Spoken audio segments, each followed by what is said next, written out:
Halo, Assalamualaikum warahmatullahi wabarakatuh. Saya dari kelompok 3 yang beranggotakan, yang pertama ada Butelina Waruwu, yang kedua ada Dini Mardiani. Di sini saya akan menjelaskan tentang teori kepemimpinan bab 3. Teori kepemimpinan yang saya akan jelaskan, yang pertama ada pengertian kepemimpinan, lalu yang kedua ada pendekatan kepemimpinan, yang ketiga ada atribut kepemimpinan, lalu yang keempat ada hukum kepemimpinan, yang kelima kepemimpinan efektif dan entrepreneur, lalu yang keenam kepemimpinan kuasa dan wewenang, yang ketujuh karakteristik pemimpin yang efektif, yang kedelapan aktualisasi diri pimpinan, lalu yang kesembilan kemampuan manajerial pemimpin. Saya akan menjelaskan tentang kepemimpinan. Apa yang dimaksud dengan kepemimpinan?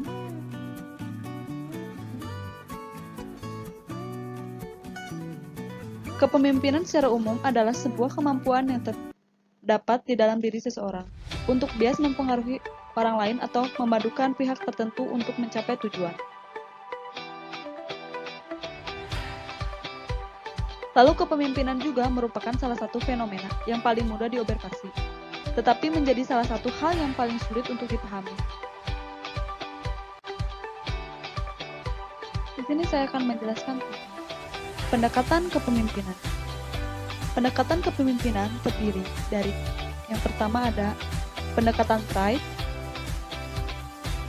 yang kedua ada pendekatan keperilakuan, yang ketiga ada pendekatan situasional, yang keempat ada pendekatan transaksional, yang kelima ada pendekatan transformasional, yang keenam ada pendekatan kepemimpinan karismatik, yang ketujuh ada pendekatan teori kepemimpinan X dan Y, kedelapan ada pendekatan teori kepemimpinan. Pertama saya akan menjelaskan tentang pendekatan Tribe. Apa itu pendekatan Tribe? Pendekatan Tribe ini memutuskan diri pada kepribadian umum yang lebih banyak, berkaitan dengan pemberian kepribadian dan prediksi perilaku daripada dengan perkembangan kepribadian. Lalu di sini saya akan menjelaskan tentang pendekatan keperilakuan. Pendekatan keperilakuan memandang kepemimpinan dapat dipelajari dari pola tingkah laku dan bukan sifatnya. Teori ini merupakan pengembangan dari pendekatan manusiawi. Pendekatan ini memandang bahwa perilaku manusia dipengaruhi oleh sistem sosial. Di dalam pendekatan keperilakuan, terdapat yang pertama ada studi kepemimpinan Ohio State, yang kedua ada studi kepemimpinan Michigan. Studi kepemimpinan Ohio State, kepemimpinan yang tinggi dalam struktur inisiatif, initiating struktur dan perhatian, consideration. Lalu, studi kepemimpinan Michigan, pemimpin ini selalu dikaitkan dengan peningkatan produktivitas kelompok dan kepuasan kerja. Lalu di sini saya akan menjelaskan tentang pendekatan situasional. Pendekatan situasional disebut juga dengan pendekatan kontingensi yang didasarkan pada pendapat bahwa kepemimpinan yang efektif tergantung jumlah faktor. Lalu di sini saya akan menjelaskan tentang pendekatan transaksional. Pendekatan transaksional adalah gaya kepemimpinan ini didasarkan pada asumsi bahwa kepemimpinan merupakan kontrak sosial antara pemimpin dan pengikutnya. Kedua pihak saling bebas, independen, dan memiliki tujuan, kebutuhan, serta kepentingan. Di sini saya akan menjelaskan tentang pendekatan kepemimpinan karismatik. Kepemimpinan karismatik memiliki kapasitas untuk mengubah sistem sosial yang ada. Berdasarkan persepsi, pengikut yang percaya bahwa pemimpin karismatik akan muncul jika terjadi krisis sosial dengan visi yang radikal dan menjanjikan solusi terhadap krisis. Sini saya akan menjelaskan tentang pendekatan teori kepemimpinan X dan Y. Teori X dan Y dikembangkan oleh Douglas MacGregor. Teori X diasumsikan bahwa yang pertama ada manusia pada dasarnya tidak suka bekerja dan bila mungkin akan menghindari pekerjaan. Yang kedua, karena sifat manusia tidak suka bekerja, maka kebanyakan manusia harus dipaksa dan diancam hukuman agar mereka berusaha mencapai sarana organisasi. Yang ketiga, pada umumnya manusia lebih suka diarahkan, memiliki ambisi, dan menginginkan keamanan lebih dari segalanya. Teori Y diasumsikan bahwa yang pertama, keluarnya tenaga fisik dan mental saat bekerja. Yang kedua, kontrol eksternal dan ancaman hukuman bukan merupakan satu-satunya cara untuk membangkitkan usaha karyawan. Yang ketiga, komitmen pada sarana merupakan fungsi penghargaan yang dikaitkan dengan kinerja.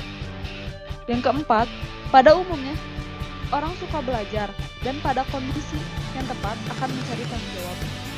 Yang kelima, kapasitas untuk melakukan khayalan tingkat tinggi, kepintaran dan kreativitas dalam rangka solusi masalah organisasi secara umum.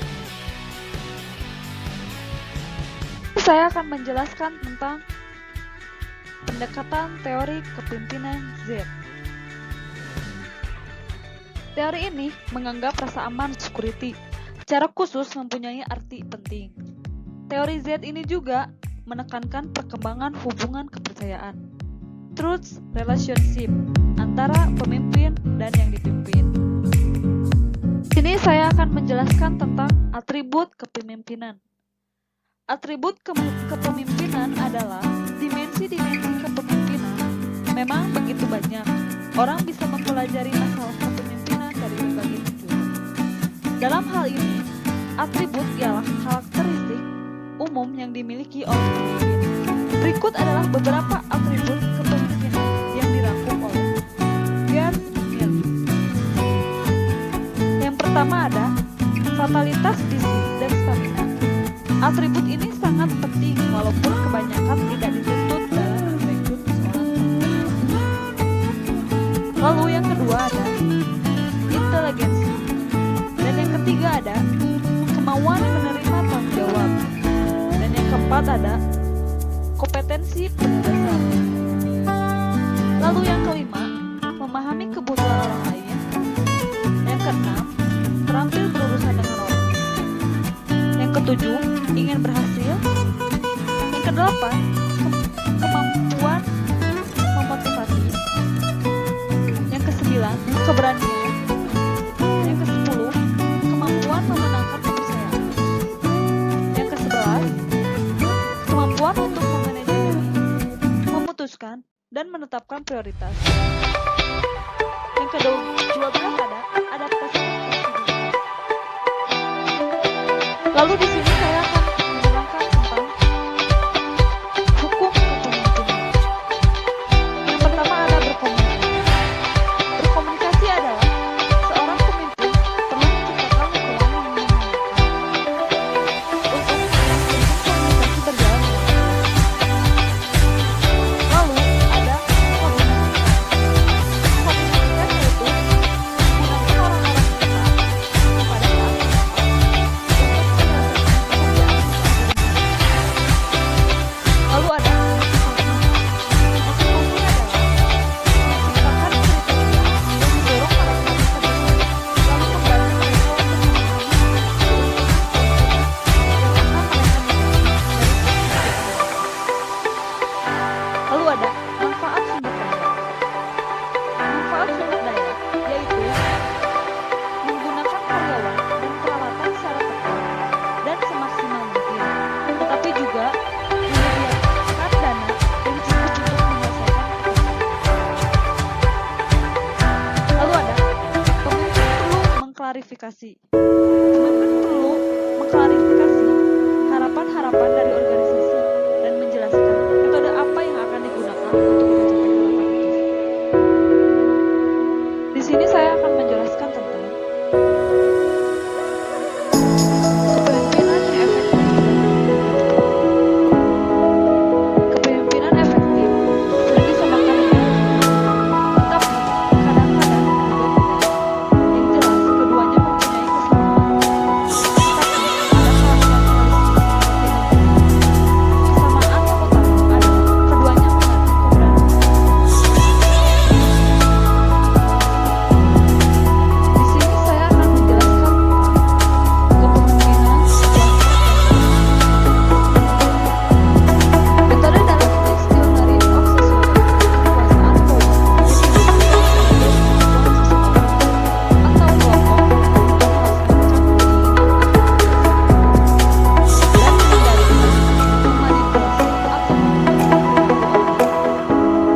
Kekuasaan dan wewenang dan kepemimpinan sangat berkaitan dengan suatu keahlian tertentu dalam pengaturan kehidupan suatu masyarakat. Hal ini menarik para perhatian ahli sosial terutama karena fungsi dan peran serta kedudukan seseorang dalam kemampuan mengatur hidup sehingga manusia. Ini saya akan menjelaskan tentang karakteristik pemimpin yang efektif. Berbagai pandangan banyak ditemukan dalam literatur kepemimpinan termasuk dalam karya besar Stockdale dalam Bas 1998. Bermacam-macam pula istilah yang dipakai untuk menyebut pemimpin itu. Berikut ini disajikan pengamatan Tribune 1946 tentang istilah yang dapat dipadakan dengan seorang pemimpin yang efektif. Berikut karakteristik dan perilaku. Yang pertama ada introvert. Karakteristiknya sangat kompeten, individualistik, egosentrik, dominan, percaya pada diri sendiri. Perilaku khasnya seorang yang berpengaruh, kurang mampu bekerja sebagai bawahan untuk berkala. Lalu ada korporator. Karakteristiknya ia sangat dominan tetapi tidak suka mendominasi. Perilaku khasnya selalu prihatin akan hal-hal yang membawa kebaikan bagi organisasi. Lalu ada developer.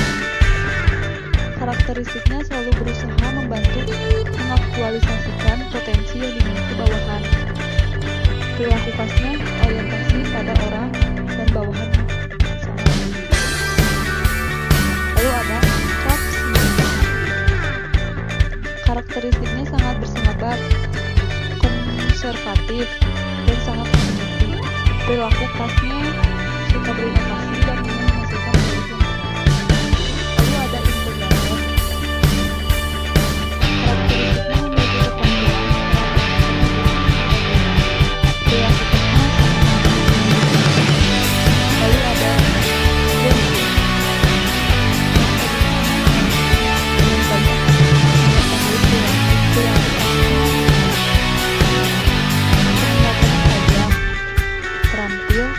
tidak bias dan berusaha mengurangi kelemahan-kelemahan yang terjadi.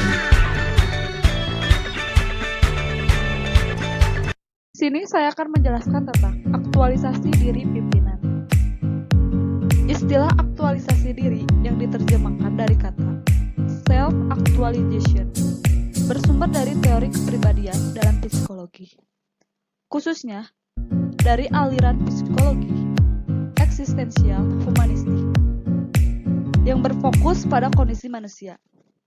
Konsep-konsep utama dari aliran eksistensial humanistik yang diungkapkan Paris 1988 meliputi yang pertama ada kesadaran diri, yang kedua ada kebebasan dan tanggung jawab, yang ketiga ada penciptaan makna. Lalu di sini ada yang pertama, menurut May dalam Enkoswara 1987, kesadaran diri sebagai kapasitas yang memungkinkan manusia untuk mampu membedakan diri dan diri. Lalu yang kedua, kebebasan dan tanggung jawab merupakan sifat dasar yang melekat pada manusia. Lalu yang ketiga, menurut Frank dalam Enkoswara 1987 menegaskan bahwa manusia bertingkah laku tidak semata-mata didorong atau terdorong, melainkan mengarahkan diri sendiri kepada apa yang ingin dicapai, yakni makna. Saya akan menjelaskan tentang kemampuan manajerial. Kemampuan adalah sifat yang dibawa sebenarnya atau dipelajari dan memungkinkan seseorang dapat menyelesaikan pekerjaan yang dibebankan padanya. Gibson, Ivan Savage, and Donald. Dan pada dasarnya kemampuan menurut White and May 1990